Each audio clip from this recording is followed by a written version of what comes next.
Hello दोस्तों, मैं हूं करण और आप सभी सुन रहे हैं द हॉन्टिंग फियर की कहानियां। आशा करता हूं कि आप सभी बहुत अच्छे होंगे। तो दोस्तों, जैसा कि आज का टॉपिक आपने देखा ब्रह्म प्रेत के बारे में, तो आज की जो कहानी है वह बहुत ही ज्यादा खौफनाक और इंटरेस्टिंग होने वाली है। जिन लोगों को ब्रह्म प्रेत के बारे में नहीं पता है तो वो इस स्टोरी को पूरा सुने और स्टोरी को सुनते सुनते उन्हें पता चल जाएगा कि आखिर ब्रह्म प्रेत क्या होता है और ये कितना शक्तिशाली होता है। तो आइए ज्यादा समय बर्बाद ना करते हुए सुनते हैं आज की यह डरावनी कहानी। शाम का वक्त था और देवबंद गांव के श्मशान के पास रेनकोट पहने पुलिस की टीम कुछ इन्वेस्टिगेशन कर रही थी। एक कांस्टेबल इंस्पेक्टर के पास आया और बोला, सर, यहां कुछ नहीं मिला। इंस्पेक्टर का नाम था परम। तो परम ने कहा, अरे, अच्छे से तलाशी लिया नहीं तुम लोगों ने? तो कांस्टेबल ने कहा, जी जी सर, अच्छे से छान मारा लेकिन कुछ पता नहीं चला। परम ने कहा, ठीक है, फिर लाश को पोस्टमार्टम के लिए भेजो।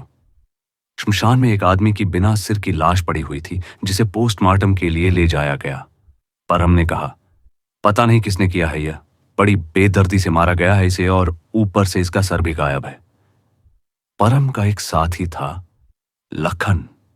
उसने कहा, सर, मुझे लगता है यह कोई सीरियल किलर है। बड़ी सफाई से जान ली है इसकी, कोई सुराग भी नहीं छोड़ा। ऊपर से यह भी पता नहीं चल रहा कि यह लाश किसकी है। इसके परिवार वालों को कैसे इत्तला करेंगे? तो परम ने कहा, अरे, पोस्टमार्टम होने दो, फिर देखते हैं। चलो अभी यहां से। पुलिस की टीम वहां से चली गई। देवबंद में हर एक आदमी इस हादसे से दहल गया था। पहली बार ऐसी वारदात हुई थी उस गांव में जिसने सबको अंदर से हिलाकर रख दिया था।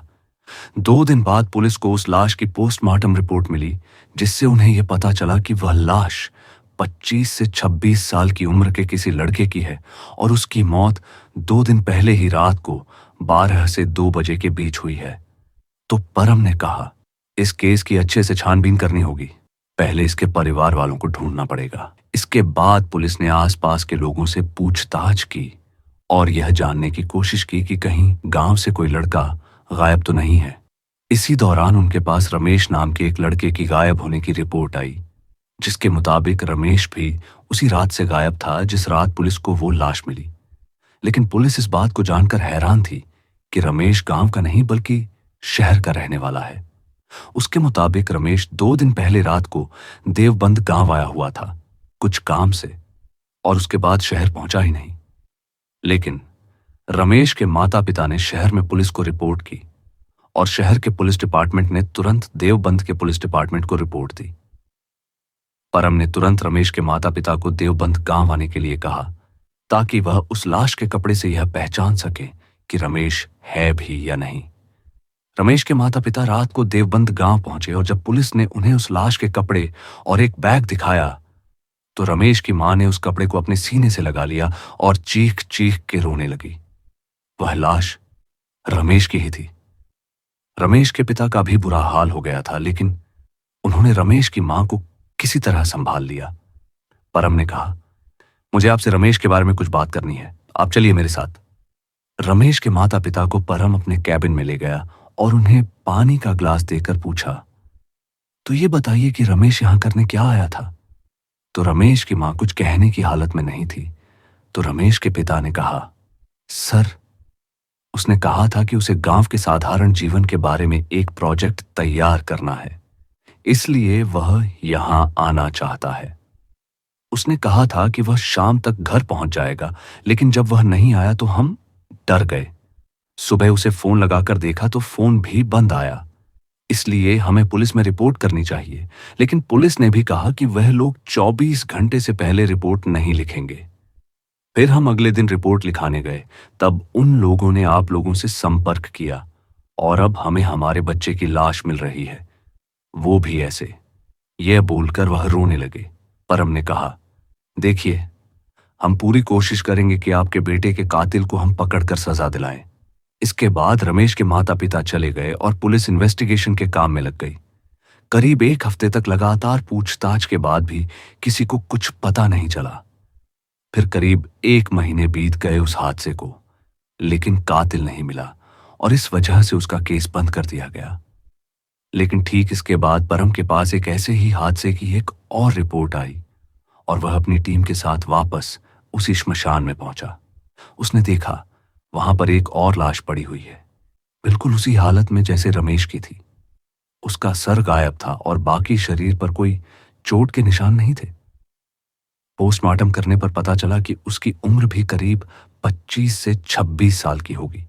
उसके बाद परम और बाकी पुलिस वालों के लिए कातिल का पता लगाना और भी जरूरी हो गया। गांव के लोग बड़ी दहशत में थे कि यह सब कौन कर रहा है। तो परम ने कहा, जो भी है, मुझे लगता है कि कातिल की हत्या करने का ठिकाना ही यही श्मशान है। रमेश की लाश भी यही मिली थी और अब यह लाश भी कुछ तो है जो श्मशान से ही जुदा हुआ है। इस श्मशान का रहस्य तो मैं पता लगा कर ही रहूंगा। उस रात परम घर में बैठा यही सोच रहा था कि आखिर उसे क्या करना चाहिए जिससे वह कातिल पकड़ा जाए। तभी उसे कमलेश का कॉल आया। सर, जल्दी श्मशान में पहुंचे, यहां एक और लाश मिली है। यह सुनकर परम के होश उड़ गए और वह तुरंत भागते हुए उस श्मशान में पहुंचा। बारिश हो रही थी और उसके और साथ ही बारिश में भीगते हुए उस लाश की तहकीकात कर रहे थे और कुछ लोग आसपास छानबीन में लगे हुए थे। परम ने उस लाश पर गौर किया और कहा, कपड़े देखकर लगता है ये चौकीदार था। ये कातिल जो भी है ना, मुझे लगता है उसकी किसी से कोई दुश्मनी नहीं है। वह बस शौक के लिए इन सबको मार रहा है। रमेश की मौत में मुझे लगा कि उसकी किसी से दुश्मनी नहीं होगी, लेकिन अब मुझे ऐसा नहीं लगता। पक्का कोई साइको है जो लोगों को मार रहा है। तो कमलेश जी ने कहा, सर, मुझे भी ऐसा ही लग रहा है, लेकिन पता कैसे लगा है उसका? वो बहुत चालाक है, एक भी सबूत नहीं छोड़ता वो। तो परम ने कहा, हो सकता है कि वह यहां से गुजरने वालों को ही मारता हो। उसका पता लगाने के लिए अब हमें ही यहीं रुकना होगा। मैं आज की रात इसी श्मशान में बिताऊंगा और देखूंगा कि क्या होता है। हो सकता है वह कातिल यहीं घात लगाकर बैठा हो। कमलेश ने कहा, क्या कहा? सर, आप यहां रुकेंगे, लेकिन सर अगर आपको कुछ हो गया तो? नहीं नहीं, यह बड़ा खतरनाक है, हमारी पूरी टीम यहीं रुकेगी फिर। तो परम ने कहा, नहीं, ऐसे में वह कातिल सामने आएगा ही नहीं। मुझे कुछ नहीं होगा, चिंता मत करो। जाओ तुम लोग, लेकिन अपना फोन ऑन रखना। अगर मुझे किसी भी चीज की जरूरत होगी तो मैं कॉल करूंगा। कमलेश को तो डर लग रहा था, लेकिन अब उनके पास कोई रास्ता भी नहीं था। सब लोग चले गए सिवाय परम के। वो बारिश में रेनकोट पहने हुए श्मशान में बैठ गया। रात के करीब 2 बज रहे थे और बारिश, बिजली की चमक और बादल की गरज के अलावा कुछ और सुनाई भी नहीं दे रहा था। हाथ में टॉर्च पकड़ थे वो बस इधर से उधर ताक रहा था, लेकिन कुछ भी नहीं हो रहा था। तभी अचानक से उसे ऐसा लगा जैसे उसकी तरफ कोई आ रहा है, इसलिए झटके से वो पीछे मुड़ गया, लेकिन पीछे तो कोई था ही नहीं। परम ने सोचा, पता नहीं कौन होगा वो कातिल। मुझे ऐसा लग रहा है जैसे वो आसपास है और मुझे ही देख रहा है।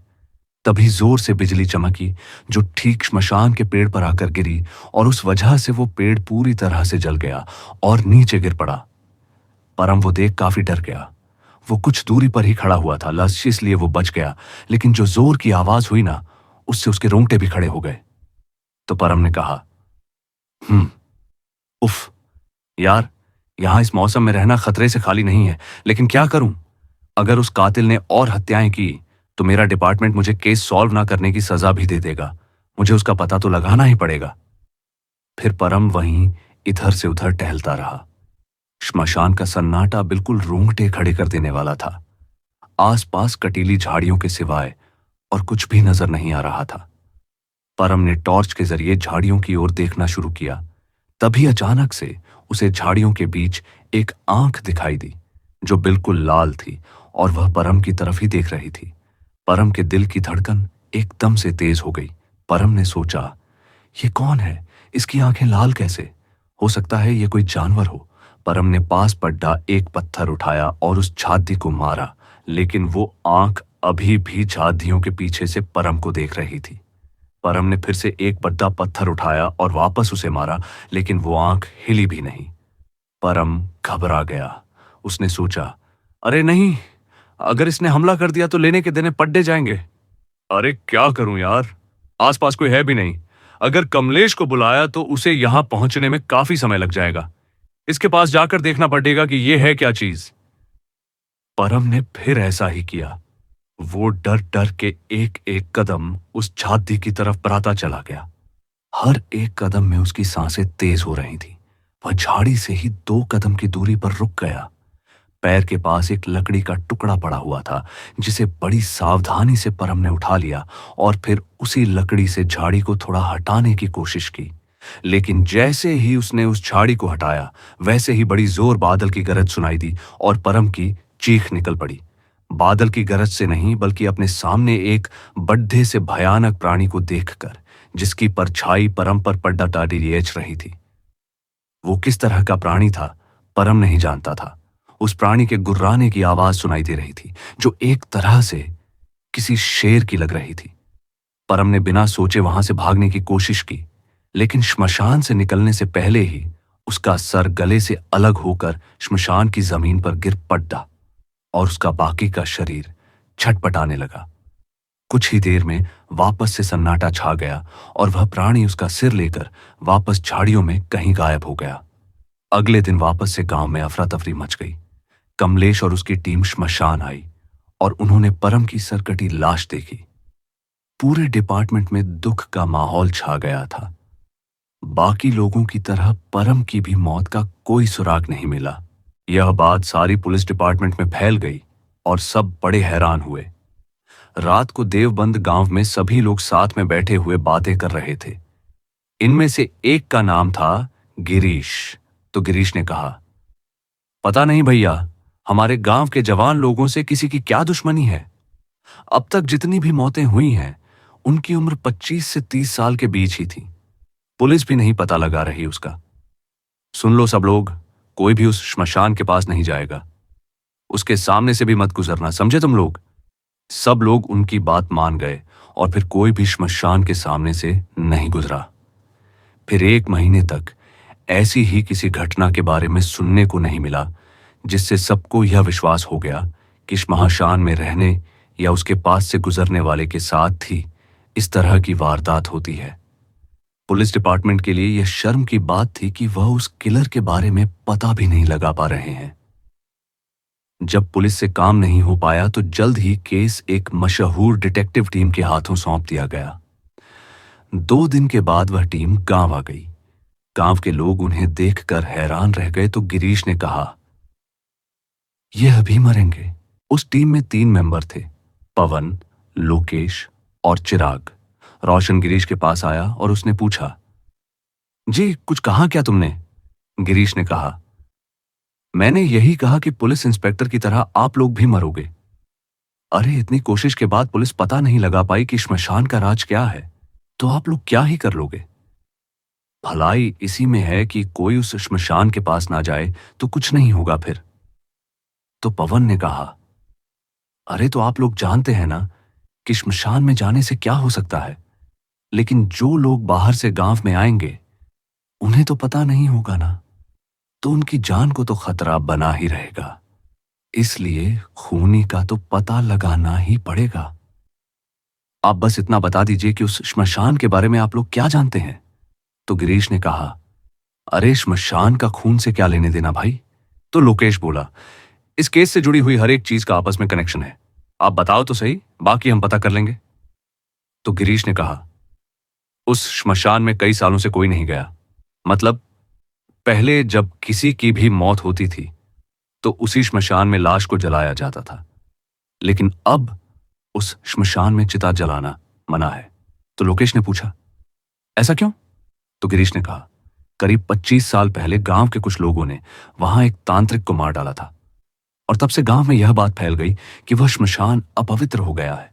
दरअसल हमारे गांव में एक तांत्रिक रहा करते थे। उन्होंने यह कहा कि उस तांत्रिक ने जो भी पाप श्मशान में रहकर किए हैं, उसकी वजह से उस श्मशान में जलने वाले किसी भी इंसान की आत्मा को मुक्ति नहीं मिलेगी।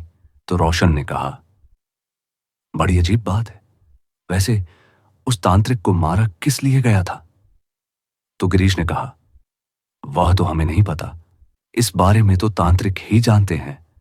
दरअसल रातों रात कुछ ऐसा हुआ जिसकी वजह से गांव वाले उस तांत्रिक को मारने पर उतर आए। अब इसकी वजह क्या थी और उस तांत्रिक ने क्या किया था, वह बात श्मशान में ही दबा दी गई। किसी को नहीं पता सिवाय उस तांत्रिक के। पर अब तो वह तांत्रिक भी यहां नहीं रहते। उस हादसे के बाद उन्होंने यह गांव छोड़ दिया और पास के गांव मंडावली में जाकर रहने लगे। तो रोशन ने कहा, चलो ठीक है फिर, बाकी तुम खुद पता कर ही लेंगे। ये बोलकर रोशन और उसके साथी कमलेश के पास पुलिस स्टेशन गए पूरे केस की रिपोर्ट लेने। कमलेश ने उन्हें सब कुछ शुरुआत से बताया तो लोकेश ने कहा, परम तो बहादुर था लेकिन उतना ही बेवकूफ भी। अरे उसे अकेले रुकना ही नहीं चाहिए था। खैर चलिए, हम वह गलती नहीं करेंगे। आज रात हम भी देखते हैं कि आखिर श्मशान का रहस्य क्या है। फिर चिराग, पवन और लोकेश वहां से श्मशान की तरफ निकल गए। श्मशान पहुंचते तक शाम हो चुकी थी। रोशन ने कहा, हमें आसपास छानबीन करके देखना चाहिए, हो सकता है पुलिस वालों ने कोई चीज छोड़ दी हो। पवन ने कहा, हां, हम शुरू से छानबीन करेंगे, चलो। चिराग, पवन और लोकेश तीनों श्मशान के आसपास की झाड़ियों में जाकर सुराग ढूंढने की कोशिश करने लगे, पर उन्हें कुछ मिला ही नहीं। हल्की हल्की बारिश भी होने लगी थी। तीनों झाड़ियों के बीच पकड़ीले रास्ते से होकर गुजर रहे थे तो रोशन ने कहा, लगता है बारिश की वजह से पुलिस को भी किसी के पैरों के निशान भी नहीं मिले, वरना कुछ तो मिलता। तो पवन ने कहा, हां यार, बारिश ही सारा काम खराब कर रही है, यहां हमें कुछ नहीं मिलने वाला।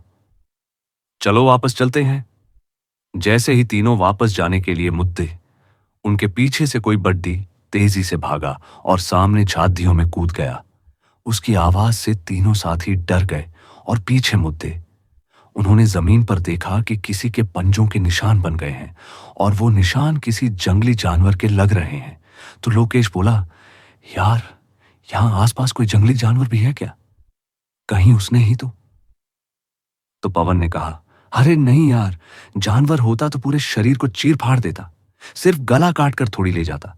सब उस तरफ जाने लगे जहां वो जानवर कूद कर गया था, लेकिन सबको डर भी लग रहा था कि पता नहीं कौन सा जानवर होगा। तो रोशन ने कहा, यार मुझे लगता है कि यहां पर फॉरेस्ट डिपार्टमेंट के लोगों को बुलाकर तलाशी लेनी चाहिए। अगर जंगली जानवर ऐसे ही यहां घूम रहा होगा तो उसे पकड़ना भी जरूरी है, वरना गांव वालों को खतरा हो सकता है। तो लोकेश ने कहा, तेरी बात तो सही है यार, लेकिन वो लोग भी कल से पहले यहां नहीं आ पाएंगे। पता है ना तुझे कि कितनी सारी फॉर्मेलिटी पूरी करनी पड़ती है। चलो अभी वापस चलते हैं, यहां हमें भी खतरा हो सकता है। तीनों जल्दी से भागकर वापस श्मशान में आ गए। उनके हाथ में एक बैग था जिसमें खाने पीने की कुछ चीजें रखी हुई थीं और टॉर्च भी था। रात को वह तीनों श्मशान में ही बैठ गए, ये देखने के लिए कि उनका सामना उस खूनी से होता भी है या नहीं। उन लोगों ने खाना खाया और फिर टॉर्च लेकर बैठे रहे। हल्की बारिश हो रही थी और उस वजह से वह लोग आग भी नहीं जला पा रहे थे। तो रोशन ने बोला, बड़ा ही शातिर है वह खूनी। एक छोटी सी गलती भी नहीं की उसने खून करते समय, लेकिन वह लोगों का गला काट कर ही क्यों ले जाता है। सब लोग इसी सोच में डूबे हुए थे कि उन्हें झाड़ियों के बीच से आवाज सुनाई दी। जब उन्होंने टॉर्च के जरिए देखा तो पता चला कि झाड़ियां हिल रही हैं, मानो वहां से कोई निकल कर आने वाला है। पवन ने कहा, कहीं वही जंगली जानवर तो नहीं है? तो लोकेश ने कहा, तुम लोग भागने के लिए तैयार रहना, अगर जानवर हुआ तो तेजी से भागना पड़ेगा। काफी देर तक झाड़ियां ऐसे ही हिलती रहीं। फिर जब वहां से कोई बाहर नहीं आया तो तीनों को बड़ा अजीब लगा। लोकेश ने धीरे से कहा, यार कौन हो सकता है वहां? जानवर होता तो अब तक हम पर हमला कर देता। मुझे तो लगता है वही खूनी होगा।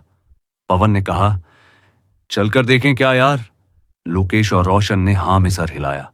फिर तीनों चुपचाप दबे पांव उस झाड़ी की ओर जाने लगे। जब तीनों झाड़ी के पास पहुंचे तो लोकेश ने पवन को एक लोहे का रॉड थमाया जो उसके पास ही बैग में रखा हुआ था।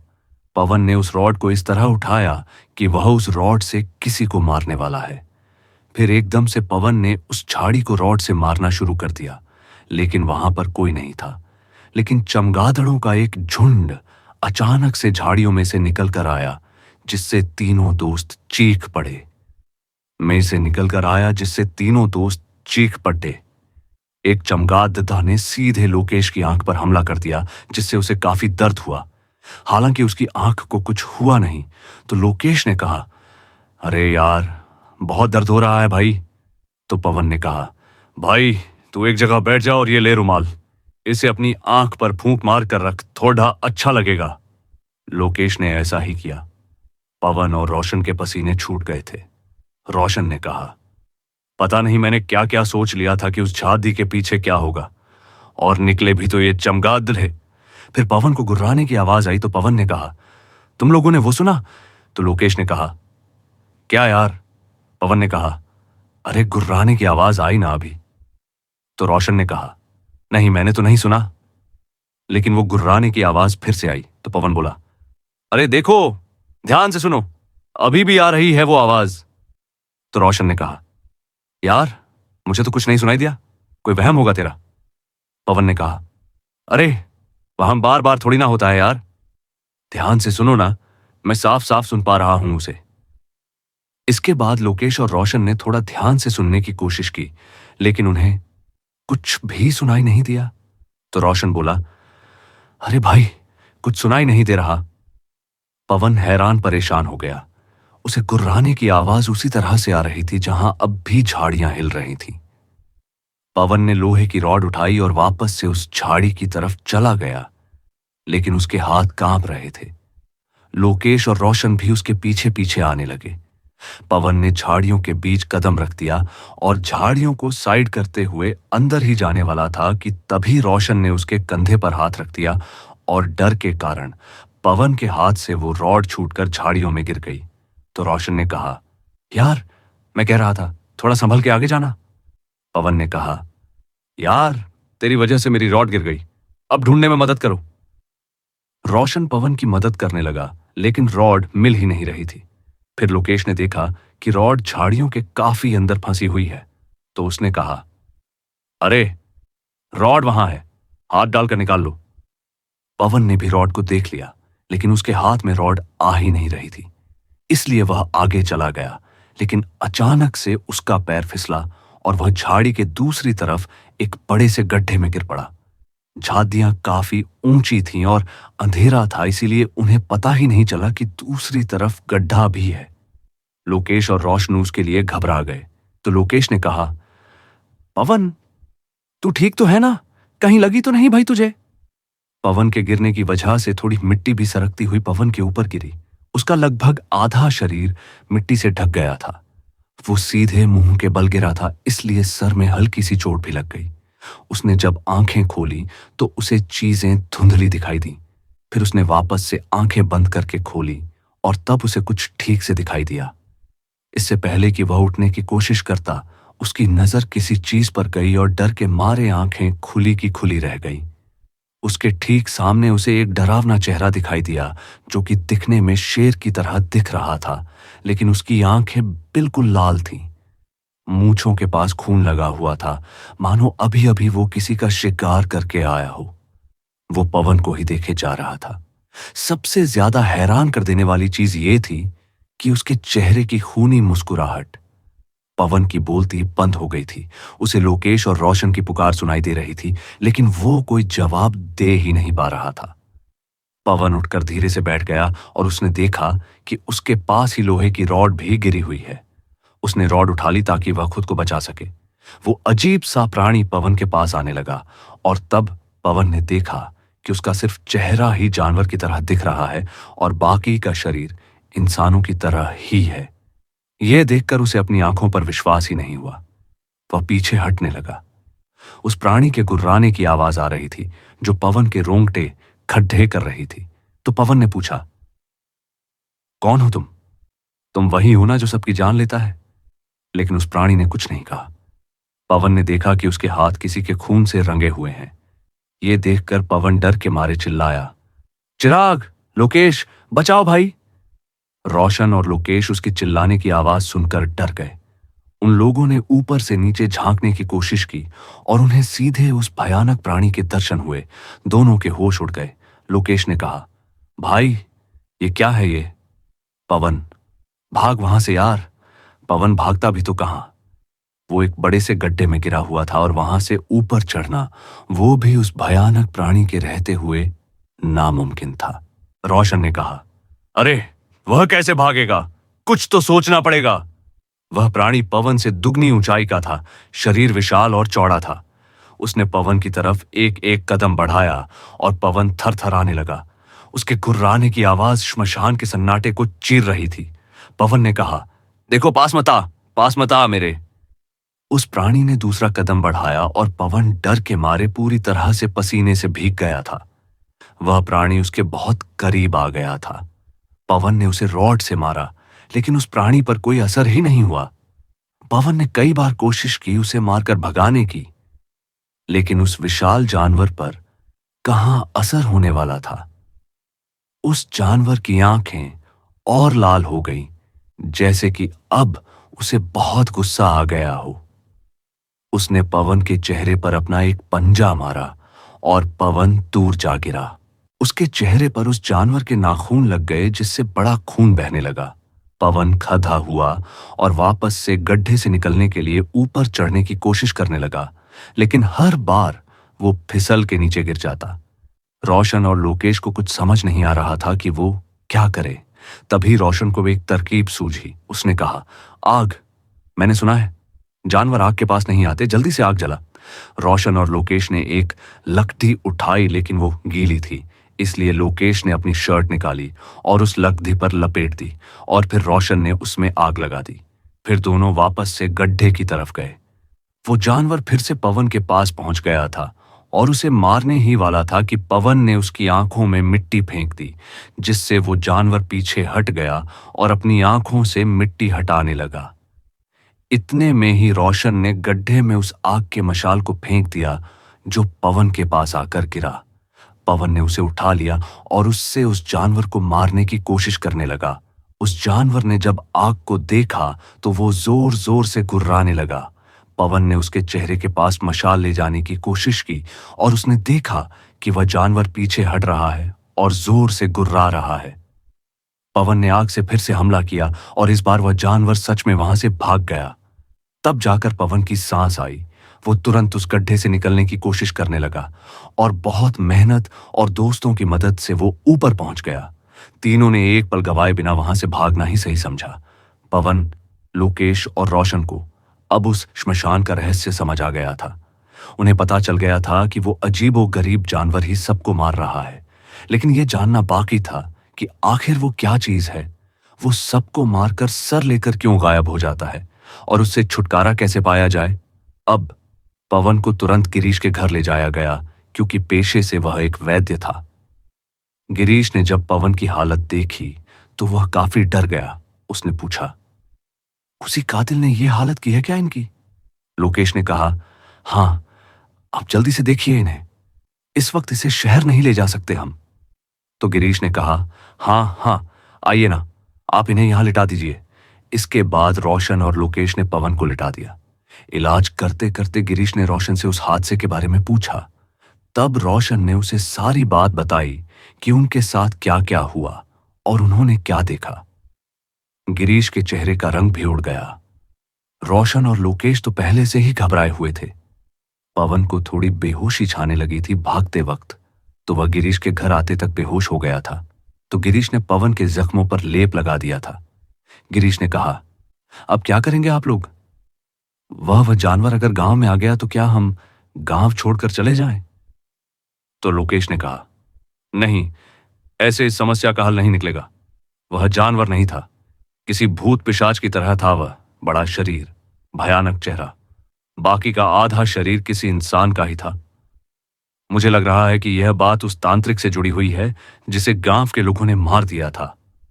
गिरीश ने कहा, लेकिन ऐसा क्यों लग रहा है आपको? लोकेश ने कहा, क्योंकि श्मशान में आखिरी बार वह तांत्रिक और गांव वाले ही गए थे। इसके बाद वहां कोई गया ही नहीं। हमें उस हादसे के बारे में सब कुछ जानना है, गिरीश ने कहा।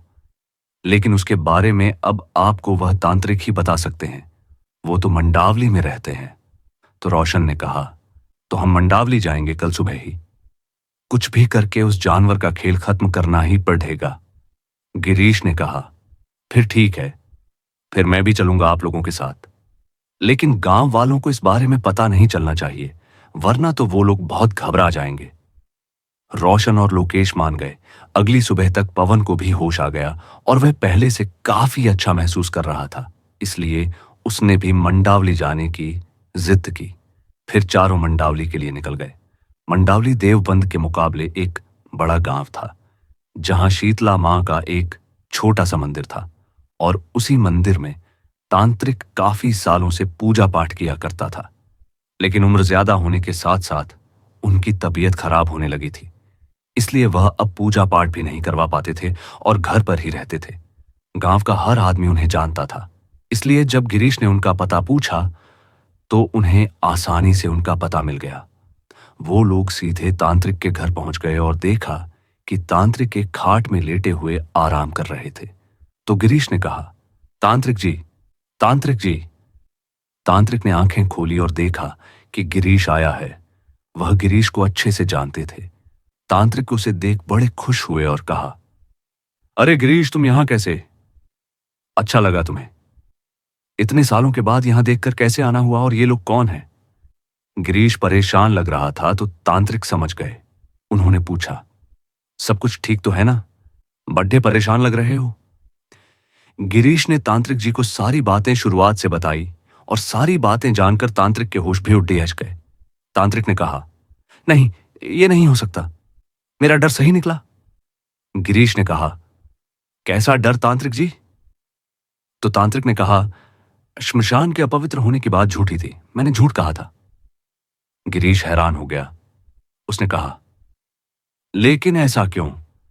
तो तांत्रिक ने कहा, मेरा मकसद सबको उस श्मशान से दूर रखना था, क्योंकि जब उस तांत्रिक को मारा गया तो मैं जानता था कि उसकी साधना उसे संसार से मुक्त नहीं होने देगी। वह उसी श्मशान में भटकता रहेगा। मैं बस यह प्रार्थना कर रहा था कि वह उस भयानक योनि को प्राप्त ना कर ले, और मेरा डर सच में बदल गया। गधे ने पूछा, क्या मतलब है आपका? कौन है वो जानवर? तो तांत्रिक ने कहा, एक भयानक पिशाच जिसे ब्रह्मप्रेत कहते हैं। सबने एक साथ पूछा, ब्रह्मप्रेत वो क्या होता है? तो तांत्रिक ने कहा, जब कोई साधक या ब्राह्मण अपनी साधना के लिए कुर्बान हो जाता है तो वो ब्रह्मप्रेत की योनि को प्राप्त कर लेता है। ब्रह्मप्रेतों में ये बड़ी खतरनाक योनि होती है, जिसे सिर्फ उसकी कमजोरी से ही मारा जा सकता है। वो किसी का भी रूप ले सकता है। वो चाहे तो जानवर बन सकता है और चाहे तो किसी इंसान के रूप में भी आ सकता है। उस तांत्रिक ने भी अपनी साधना की वजह से अपने प्राण गंवाए थे, इसलिए वह भी ब्रह्मप्रेत बन गया। पवन ने पूछा, लेकिन उस तांत्रिक को मारा क्यों गया था? तो तांत्रिक ने बताया, यह बात 25 साल पहले की है, जब मैं देवबंद में ही रहा करता था, और तब मेरे पिता देवबंद के मंदिर में पूजा पाठ करते थे और मैं उनके साथ रहकर उनके कर्मकांड में हाथ बंटवाया करता था। उस साल अचानक से देवबंद के पड़ोसी गांव में जवानों की संख्या कम होने लगी, क्योंकि हर अमावस्या की रात को एक जवान आदमी की लाश गांव में मिला करती थी। उनकी उम्र 25 से 26 साल की होती थी। किसी को समझ नहीं आ रहा था कि कौन कर रहा है यह सब और कैसे। फिर एक दिन गांव के किसान ने श्मशान से गुजरते समय उस तांत्रिक को साधना करते हुए देखा और उसके होश उड्डे आज गए। वो तांत्रिक लोगों को अगवा करके उनके सर काटकर उनकी बलि चढ़ाया करता था, और जब किसान ने यह बात सबसे पहले मुझे आकर बताई, मैंने फिर देवबंद के पास वाले गांव में लोगों को इस बारे में बताया और वो लोग गुस्से से लाल हो गए। वो गांव वाले देवबंद गांव के कुछ लोगों के साथ मिलकर श्मशान गए, जहां उन लोगों ने अपनी आंखों से तांत्रिक को बलि चढ़ाते हुए देख लिया। फिर क्या था, उन लोगों ने उस तांत्रिक को गुस्से में इतना मारा कि वह अधमरा हो गया। और फिर इसके बाद देवबंद गांव के लोगों को लगा कि अगर वह तांत्रिक जिंदा रहा तो देवबंद के जवानों की भी ऐसी ही बलि चढ़ा देगा। इसलिए उन लोगों ने उस तांत्रिक को जिंदा ही जलाकर उसी श्मशान में दफन कर दिया। मुझे जब इस बात का पता चला तो मैं घबरा गया कि कहीं वह ब्रह्मप्रेत ना बन जाए। इसलिए मैंने सबको कहा कि वह स्थान अब अपवित्र हो गया है और अब कोई भी वहां नहीं जाएगा, ताकि किसी को भी कोई खतरा ना हो। वह ब्रह्मप्रेत उसी श्मशान में आने वाले का सर काटकर अलग कर देता है, क्योंकि यही उसका पेशा हुआ करता था। जब तक उसे मुक्ति नहीं मिलेगी तब तक यह सिलसिला चलता रहेगा। सब लोग ये जानकर बहुत परेशान हो गए। तो लोकेश ने पूछा, लेकिन उसे हराएंगे कैसे? तो तांत्रिक ने कहा, तुम्हें उसकी कमजोरी जाननी होगी, उसके बाद ही उसे मात दी जा सकती है। अगर बिना किसी तैयारी के उसके सामने जाओगे तो वह तुम्हारा सर भी धड़ से अलग कर देगा। तीनों साथी उस ब्रह्म प्रेत की कमजोरी के बारे में सोचने लगे। तभी पवन को याद आया कि आग से वह डर गया था। तब उसने कहा, जब उसने मुझ पर हमला किया था तब मैंने आग से उसे डरा कर भगा दिया था। तो क्या आग ही उसकी कमजोरी हो सकती है? तो तांत्रिक ने कहा, हाँ, ऐसा हो सकता है, क्योंकि उसे जिंदा जलाकर ही मारा गया था। तो हो सकता है कि उसे आग से डर लगता हो। तुम्हें अब आग के जरिए ही उससे लड़ना होगा। लोकेश ने कहा, क्या आप हमारी इसमें मदद करेंगे? तो तांत्रिक ने कहा, ठीक है, मैं मदद जरूर करूंगा, क्योंकि वो मेरा भी गांव है और मैं चाहता हूं कि सब लोग सुरक्षित रहें। लेकिन इसके लिए कुछ तैयारियां करनी होंगी। हम आज रात को ही देवबंद चलेंगे। इसके बाद तांत्रिक ने सारी तैयारियां शुरू कर दी और रात को चिराग, पवन, लोकेश, गिरीश और तांत्रिक श्मशान में बड़ा ही अजीब सा सन्नाटा था। उल्लुओं की आवाज आ रही थी। तांत्रिक ने कहा, तुमने ब्रह्मप्रेत को कहां देखा था? पवन ने कहा, मैं उस झादी के पीछे वाले गड्ढे में गिर गया था, वहीं पर था वह ब्रह्मप्रेत। तांत्रिक उस गड्ढे की तरफ गया और सब लोग एक एक करके उस गड्ढे में उतर गए। फिर तांत्रिक ने उस पूरे गड्ढे में कुछ सूखे पत्ते और ढेर सारी सूखी लकड़ियां डाल दी और उन पर केरोसिन डाल दिया। तांत्रिक ने कहा, अब बस वो ब्रह्मप्रेत आ जाए। सब लोग वहीं पर ब्रह्मप्रेत का इंतजार करते हुए बैठ गए और फिर कुछ ही देर में उन्हें पैरों की आहट सुनाई दी और सबके हाथ पैर ठंडे पड़ गए। उन्हें पता था कि ब्रह्मप्रेत आ रहा है। फिर अचानक से आहट सुनाई देनी बंद हो गई। फिर जब सब लोगों ने ध्यान से सुनने की कोशिश की तो पैरों की आहट नहीं बल्कि ब्रह्मप्रेत की भयानक दहाड़ सुनाई दी, जो पूरे गांव में गूंज उठी। सारे गांव वाले डर के अपने घर के बाहर निकल गए और देखने लगे कि वो भयानक आवाज किसकी थी। तो तांत्रिक ने कहा, अगर आग वाली तरकीब काम ना आई तो समझ लो आज हमारी आखिरी रात है। उसकी बात से सब और भी ज्यादा घबरा गए। तभी ब्रह्मप्रेत के पैरों की आहट तेज होने लगी और वह गुर्राते हुए उनके पास आने लगा। कुछ ही मिनट में तांत्रिक ने ब्रह्मप्रेत को आते हुए देखा। वह अपने जानवर वाले अवतार में ही था और बहुत गुस्से में था। उसका वह रूप किसी के भी रोंगटे खड़े कर सकता था। ब्रह्मप्रेत उनके पास आकर रुक गया और अचानक से वह अपने तांत्रिक वाले रूप में आ गया। उसका चेहरा नीला था, आंखें सफेद थीं और दांत उभरे हुए थे। बाल हवा में लहरा रहे थे। चेहरे पर राख लगी हुई थी और काले कपड़ों में वह बहुत ही ज्यादा डरावना लग रहा था। तांत्रिक ने जोर से कहा, तुम सबको मार के अपने साथ ले जाऊंगा मैं। तुम लोगों ने मुझे मारकर मेरी बरसों की साधना भंग की, अब उसका हर्जाना तो भुगतना ही होगा। वह इतनी जोर से चीखा कि उसके मुंह से निकलने वाली आवाज के दबाव से ही सभी लोग गिर पड़े। उसकी आवाज गांव में ही गूंज रही थी और वहां पर अफरा तफरी मच गई थी। कुछ लोग गांव छोड़कर भागने के लिए अपना सामान बांधने लगे थे। तो तांत्रिक ने कहा, तुम्हें तुम्हारे कर्मों की सजा ही मिली थी। देखो, चले जाओ इस गांव से, वरना अच्छा नहीं होगा।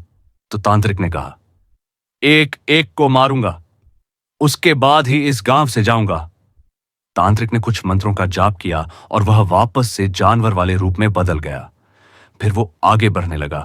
तांत्रिक ने कहा, कोई भी अपनी जगह से नहीं हिला।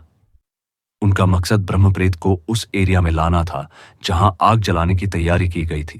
ब्रह्मप्रेत उसी तरफ बढ़ रहा था और सब प्रार्थना कर रहे थे कि उनकी ये तरकीब काम कर जाए। लेकिन इससे पहले कि ब्रह्मप्रेत वहां आता, उसने अचानक से अपना रास्ता बदल दिया और गांव की तरफ जाने लगा। रोशन ने कहा, ये उधर क्यों जा रहा है? तो तांत्रिक ने कहा, नहीं, अगर वो गांव में पहुंच गया तो सब कुछ तबाह कर देगा, उसे रोकना होगा। तो लोकेश ने कहा, मैं जाता हूं। लोकेश अचानक से ब्रह्मप्रेत के सामने चला गया और बोला, लगता है हमसे डर गए ब्रह्मप्रेत, क्यों है ना? ब्रह्मप्रेत जोर से कुर्राया तो लोकेश ने कहा, अरे जो बादल गरजते हैं ना, वो बरसते नहीं हैं। अगर हिम्मत है तो मेरा गला काट के दिखा, फिर आगे बढ़ना। ब्रह्मप्रेत को उसने और गुस्सा दिला दिया और उसने जमीन पर अपना एक पैर उठाकर पटका, जिससे वह जगह ही हिलने लगी, जैसे कि भूकंप आ गया हो। यह देखकर सब लोकेश के लिए डर गए थे। लोकेश ने कहा, क्या हुआ, हिम्मत नहीं है क्या? ब्रह्मप्रेत के लिए अब इतना उकसाना काफी था। उसने लोकेश को अपने पंजे से मारने की कोशिश की, लेकिन लोकेश पहले ही वहां से भागने लगा। ब्रह्मप्रेत भी उसके पीछे भागा। लोकेश उस आग वाले एरिया की तरफ भागा और तांत्रिक आग जलाने के लिए तैयार था। ब्रह्मप्रेत गुस्से में पागल सा हो गया था और उसने बिना सोचे समझे उस एरिया में कदम भी रख दिया। लोकेश जल्दी से भागकर अपने साथियों के पास आ गया और तांत्रिक ने तुरंत वहां पर आग लगा दी। केरोसिन की वजह से आग तुरंत फैल गई और ब्रह्मप्रेत ना आगे बढ़ पाया और ना ही पीछे जा पाया। पवन ने और केरोसिन डाल दिया, जिससे आग की लपटें ऊपर उठने लगी। उसकी तेज रोशनी ब्रह्मप्रेत से बर्दाश्त नहीं हो रही थी और इसलिए वो गुर्राने लगा। फिर देखते ही देखते वो अपने तांत्रिक वाले रूप में आ गया और चीखने लगा, धोखा दिया तुम लोगों ने मुझे, छोड़ूंगा नहीं तुम लोगों को।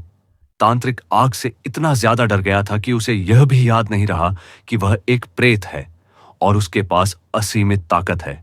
तो तांत्रिक ने कहा, पवन, उसे भी जलाना होगा। पवन ने उसके ऊपर भी केरोसिन डाल दिया और कुछ ही पल में आग ब्रह्मप्रेत तक पहुंच गई। ब्रह्मप्रेत जलने लगा और यह सब देखकर सब खुश हो गए।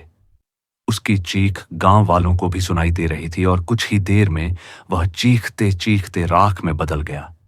तांत्रिक ने कहा, हम जीत गए, ब्रह्मप्रेत हार गया, अब कोई खतरा नहीं है। सब लोगों ने एक दूसरे को गले लगा लिया। फिर तांत्रिक और बाकी लोग वहां से निकल गए। जब वो लोग गांव पहुंचे तो उन्होंने देखा कि गांव वाले डरे हुए हैं। तब तांत्रिक ने गांव वालों को सारी बातें बताई और यह भी कहा कि अब किसी को भी श्मशान से कोई खतरा नहीं है, क्योंकि श्मशान के रहस्य से पर्दा उठ गया है और जो जवानों को मार रहा था उसे भी उन लोगों ने खत्म कर दिया है। सब लोगों ने चिराग, लोकेश और पवन का शुक्रिया अदा किया, क्योंकि उनके बिना यह संभव ही नहीं था। इस तरह देवबंद गांव ने ब्रह्मप्रेत नाम के पिशाच से छुटकारा पाया और फिर बाकी की जिंदगी आराम से बिताने लगे। तो दोस्तों, यह कहानी यहीं पर समाप्त होती है और आशा करता हूं कि आपको यह कहानी बहुत पसंद आई होगी। जैसा भी लगे कमेंट में जरूर बताना और नेक्स्ट स्टोरी आपको बहुत ही अलग टॉपिक पर मिलने वाला है। दोस्तों, जैसा कि आप लोगों को पता है कि अभी पितृपक्ष से रिलेटेड ये जो दिन चल रहे हैं, इसमें हम अपने जो बड़े बुजुर्ग जिनकी डेथ हो गई है, उनकी आत्मा की शांति के लिए हम पूजा पाठ करते हैं। और इसी से रिलेटेड ऐसे बहुत सारे लोग हैं जो इन दिनों कि गलतियां कर बैठते हैं और उन्हें उनका हर्जाना भुगतना पड़ता है। तो उसी से रिलेटेड मैं एक स्टोरी लेकर आऊंगा जो कि बिल्कुल सच्ची घटना पर आधारित है। तो आशा करता हूं कि आपको यह कहानी पसंद आई होगी और आगे जो कहानी आने वाली है वह भी आपको पसंद आएगी। तो प्लीज यार, अपने भाई को सब्सक्राइब कर लो और जितना हो सके शेयर करो। तो चलिए, मिलते हैं आपसे अगली वीडियो में। तब तक के लिए गुड नाइट।